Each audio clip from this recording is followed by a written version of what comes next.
Bonjour à toutes et tous, bienvenue sur ce nouvel épisode Unlocked, l'émission qui vise à vous présenter une entreprise afin de mieux vous y projeter avant de l'intégrer. Et aujourd'hui, j'ai le plaisir de recevoir Antoine Clerc, ingénieur chez Framatome, mais également Camille Groux, chargé des ressources humaines dans la même entreprise. Bonjour à tous les deux. Bonjour. Bonjour Léa.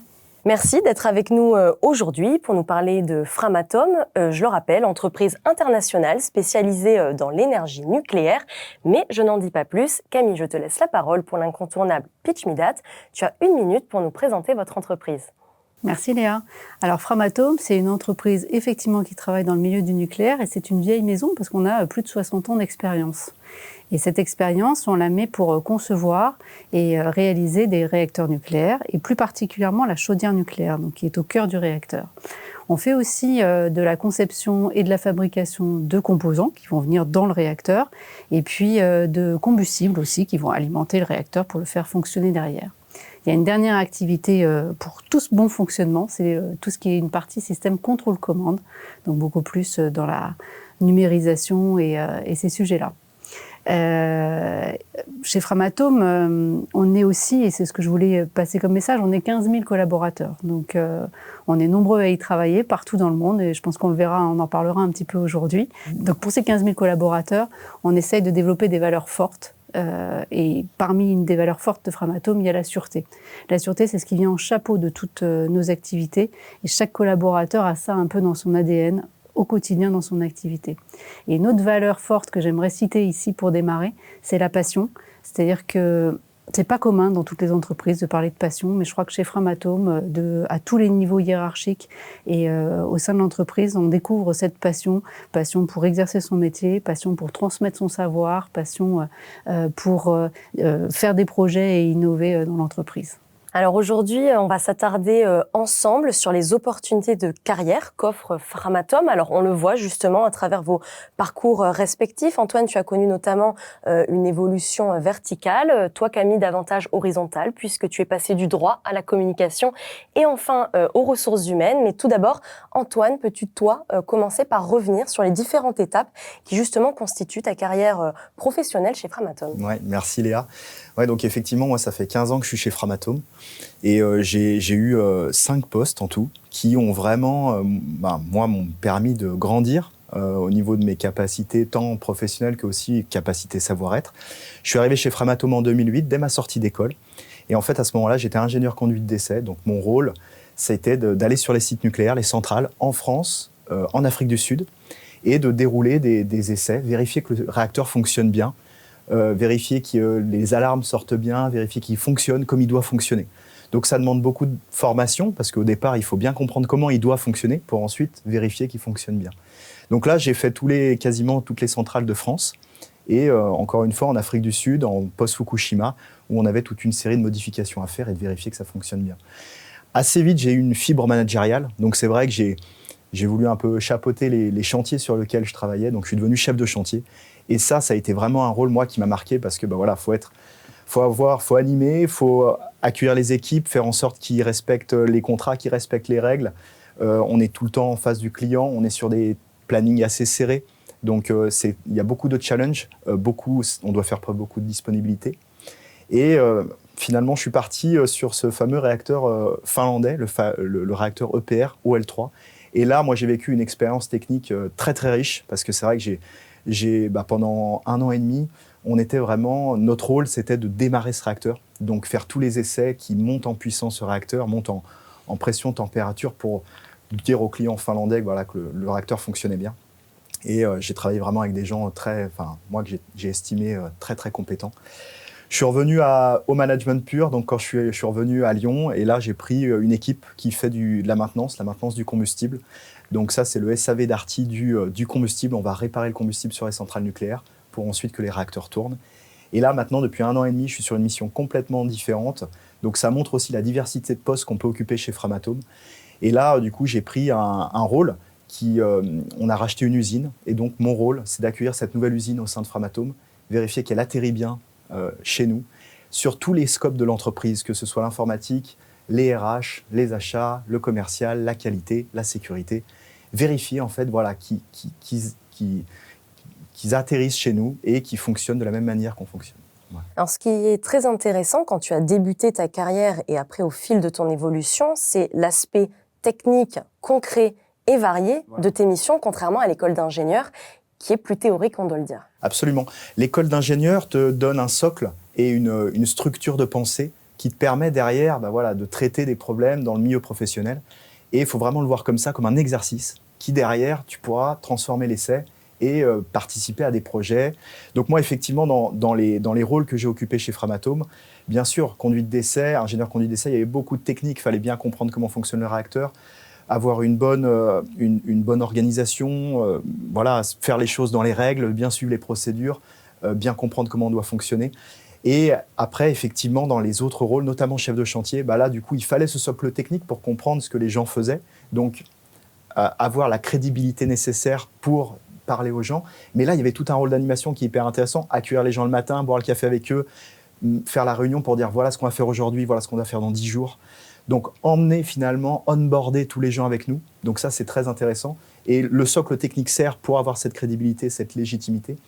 Et ensuite, bien sûr, OL3, la Finlande, là, c'est l'apogée de tout technicien, de tout ingénieur, que de démarrer une énorme PlayStation et faire en sorte qu'elle fonctionne comme elle doit fonctionner. On rencontre des problèmes toutes les heures et du coup, il faut les résoudre, trouver la solution. C'est hyper intéressant, hyper motivant. Et derrière, moi, mes expériences de management, que ce soit du management hiérarchique, comme j'ai pu faire avec les équipes du combustible, ou là, du management qui est davantage opérationnel, transverse, faire travailler les gens ensemble, trouver les bons leviers pour faire en sorte qu'on arrive au but, donner la visibilité suffisante pour que les gens adhèrent et finalement qu'on respecte les enjeux. Derrière tout ça, il y a nos valeurs, comme disait Camille. Derrière, bien sûr, les valeurs du chef de projet, coût, délai, qualité. Donc effectivement, on les respecte et derrière, transmettre un peu plus les valeurs de l'entreprise qui sont effectivement la passion. Nous, on travaille dans un domaine qui est, à mon sens, passionnant et donc voilà, ça permet tout ça. Alors Camille, toi aussi, tu as connu de multiples évolutions et puis en tant que chargée des ressources humaines, tu vois les collaborateurs aussi qui font partie de votre environnement, qui évoluent également. Alors est-ce que tu peux nous en dire plus ? Sur mon parcours, c'est intéressant parce que on se retrouve toujours finalement entre collègues sur nos parcours, sur la diversité qu'on peut avoir dans nos parcours. Alors moi, je suis pas ingénieure de formation, je suis juriste de formation. Tu le disais au tout début, Léa.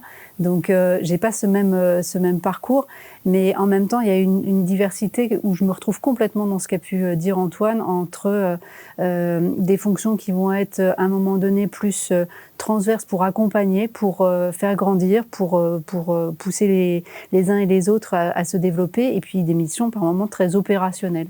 Donc j'ai commencé moi comme juriste, j'ai travaillé sur des contrats de droit internationaux dans les transports nucléaires, puisque on transportait nos matières un peu partout dans le monde.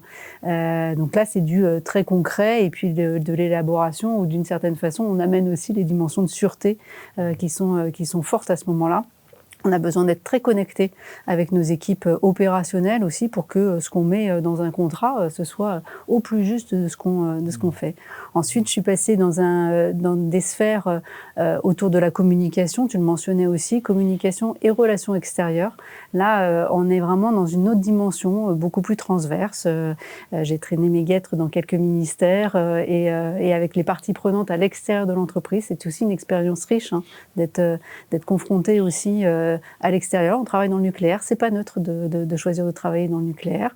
Et puis après, j'ai basculé là cette fois-ci en partie ressources humaines et de nouveau avec par moments des sujets très opérationnels. Je connais bien aussi la Finlande parce que j'ai géré des équipes qui partaient là-bas en Finlande. Donc ça va de l'accompagnement de leur expatriation, mais aussi à trouver la bonne compétence au bon moment et qui soit opérationnelle sur le site pour vivre des expériences fabuleuses. Donc ça, on essaie toujours de vendre tous ces parcours-là à nos équipes. Et donc aujourd'hui, je m'occupe plus d'équipes d'ingénierie notamment, mais je les encourage toujours à aller sur le terrain pour que quand elles font de l'ingénierie, du calcul, quand elles dessinent des plans, etc., elles savent de quoi elles parlent et de quels produits on fait, chez Framatome, on fabrique chez Framatome. Alors, ces évolutions sont possibles parce qu'il y a un véritable désir de Framatome de faire monter en compétence ces équipes en les formant régulièrement, en les accompagnant aussi au quotidien par des sachants. L'objectif, in fine, c'est de responsabiliser au maximum les collaborateurs.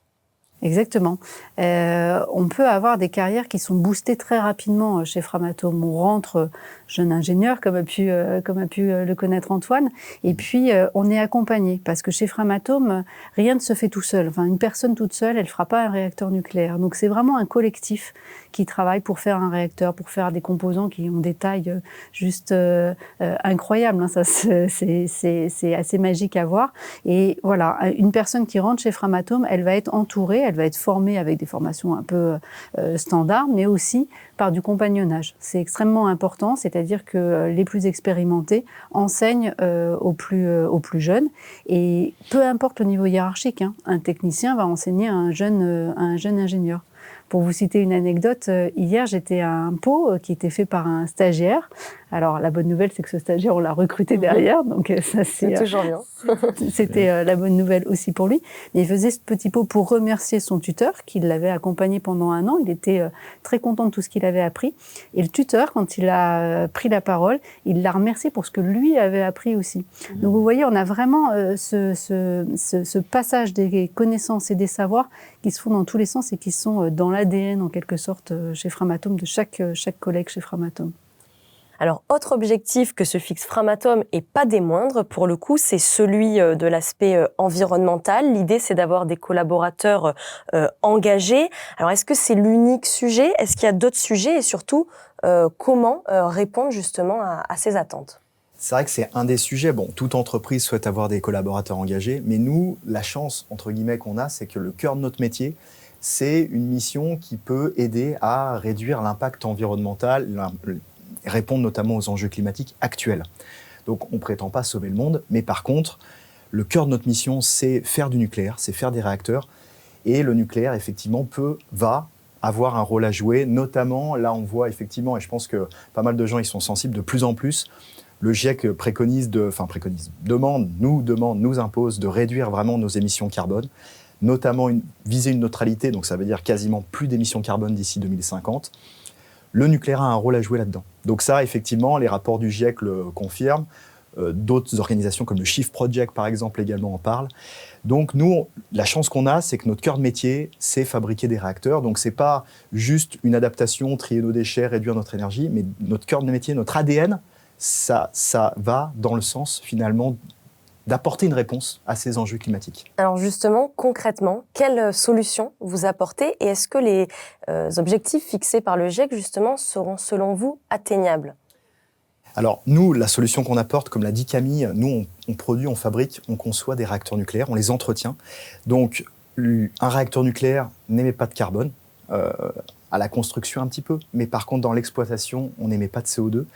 Donc c'est une source d'électricité qui est très intéressante pour nous en ce moment, pour nous fournir quand même de l'électricité en volume, de l'électricité qui est pilotable. On en a nuit et jour, à Noël, le Nouvel An, on en a tout le temps. Il faut qu'on entretienne ces réacteurs. Notre parc est un peu vieillissant, du coup nous, notre rôle à Framatome, c'est d'accompagner EDF. On est comme des frères et sœurs, où chacun s'entraide, et nous, notre rôle, c'est d'accompagner EDF pour que ces réacteurs fonctionnent un peu plus longtemps. Donc là, on est vraiment dans une démarche où on essaye de faire en sorte qu'ils durent jusqu'à 60 ans. Et ensuite, on conçoit des nouveaux réacteurs, nos nouveaux réacteurs EPR. Là, on a des projets qui sont en cours, justement pour renouveler notre parc nucléaire en France et à l'étranger. Du coup, apporter des moyens de production d'électricité bas carbone, pilotables, et avec des technologies dont on maîtrise, elles sont existantes aujourd'hui. On ne mise pas sur des prouesses technologiques dans les années à venir. Le GIEC, le délai, c'est d'inverser la tendance de la courbe d'émissions d'ici 3 ans. Bon, construire un réacteur en 3 ans, c'est délicat. Mais par contre, l'objectif d'amener vraiment une neutralité carbone en 2050, là, le nucléaire a son rôle. Et là, on a une carte à jouer avec une techno qui existe, avec des compétences qui sont là, qu'on doit certes continuer à développer, à faire grandir. Mais là, on a une vraie carte crédible à jouer pour répondre à ces enjeux climatiques. Et en interne, est-ce que vous embarquez les collaborateurs aussi dans cette dynamique pour justement être exemplaires aussi bien à l'intérieur de l'entreprise que finalement à l'extérieur? Nous, si vous voulez, dans l'ADN du nucléaire, il y a cette notion d'exemplarité, de transparence. On se doit, par rapport à la population, vous, Camille, moi, d'être irréprochable dans nos actions. Donc on met en place toute une structure et c'est ça qui est très intéressant parce que derrière la sûreté, finalement, il y a toute l'organisation qu'on met en place. Moi, Antoine, Claire, probablement que je vais faire des erreurs. Par contre, il faut qu'il y ait quelqu'un à côté de moi qui les rattrape, et qui me corrige. Donc, on est vraiment dans cette démarche permanente d'amélioration continue, de retour d'expérience. Et c'est vrai que c'est ça qui est très intéressant. Et du coup, ouais, effectivement, cette exemplarité qu'on a dans l'exécution de nos contrats, dans l'exécution, la fabrication de nos réacteurs. Là, effectivement, on entend parfois, il y a des problèmes qui surviennent, mais aussi parce qu'on est dans cette démarche en permanence de se remettre en question, de se dire comment on peut être meilleur, comment on peut améliorer nos process, nos fabrications. Voilà. Ouais. Alors, afin de répondre à ces multiples enjeux, et notamment cet enjeu environnemental qui intéresse particulièrement les jeunes qui nous écoutent, les offres de stage, donc il faut qu'ils sachent que les offres de stage de 6 mois pour les étudiants, notamment en fin de parcours universitaire, sont nombreuses sur le site de Framatome. La période de recrutement est d'ailleurs lancée. Vous êtes en plein dedans pour des contrats qui démarreront entre janvier et avril 2023. Alors, concrètement, sur quel type de poste exactement vous recherchez ? On a, vous l'avez ressenti avec Antoine, on parle beaucoup de la diversité de nos missions et des possibilités chez Framatome. Mais on est pareil, on a un spectre large sur nos stages.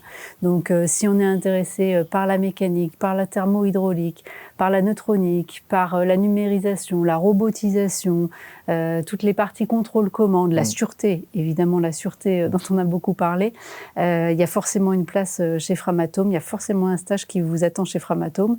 Et j'en ai oublié dans ce que j'ai cité, évidemment. Et en plus, je pense que réellement, on donne des missions qui sont intéressantes, qui sont impactantes.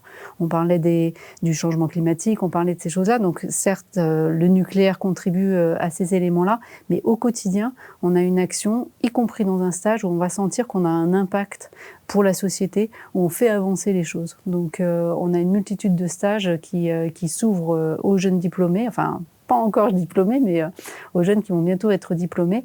Et on essaye au maximum que ce soit des transformations derrière pour s'ouvrir sur des CDI. Tu le disais tout à l'heure à travers ton exemple, est-ce qu'ils doivent toutefois disposer d'un bagage universitaire particulier ou est-ce que vous misez beaucoup sur les soft skills, c'est-à-dire les compétences humaines aussi de vos jeunes recrues ?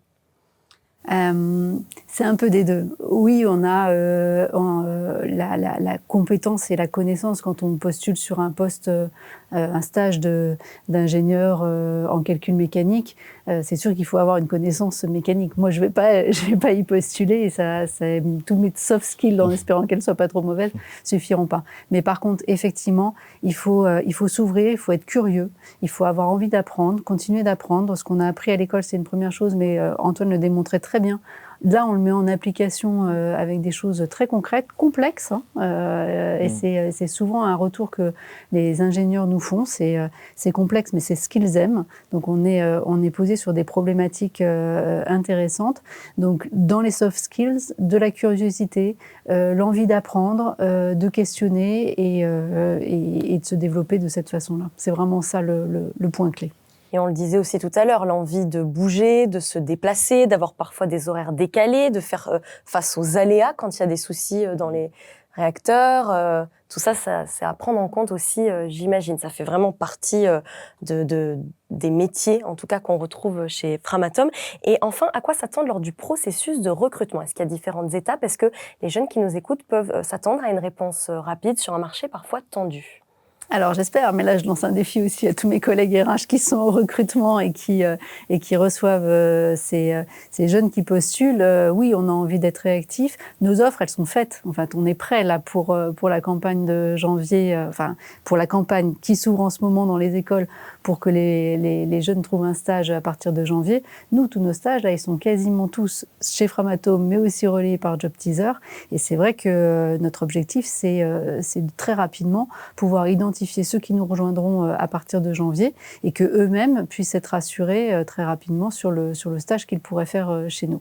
Et après, dans le déroulé, contact, ils postulent, contact rapide avec un recruteur qui identifie leurs compétences et si ça match avec le poste, et puis contact très rapidement avec le manager, enfin le tuteur qui va les encadrer pendant ces stages pour mieux se connaître. Et les managers, ils aiment bien sentir cette relation commencer à se tisser très tôt dans leur relation. Bel recrutement. C'est ça, et qui perdurent tout au long de leur Complètement. parcours professionnel dans cette entreprise. En tout cas, merci à tous les deux. Merci Antoine, merci Camille pour votre témoignage qui nous a permis de nous immerger dans l'univers de Framatome et surtout de bien comprendre ces enjeux actuels et futurs auxquels les jeunes qui nous écoutent peuvent prendre part dès janvier prochain. Merci à tous les deux. Merci. Merci Léa. Quant à vous, je vous donne rendez-vous pour un prochain épisode Unlocked.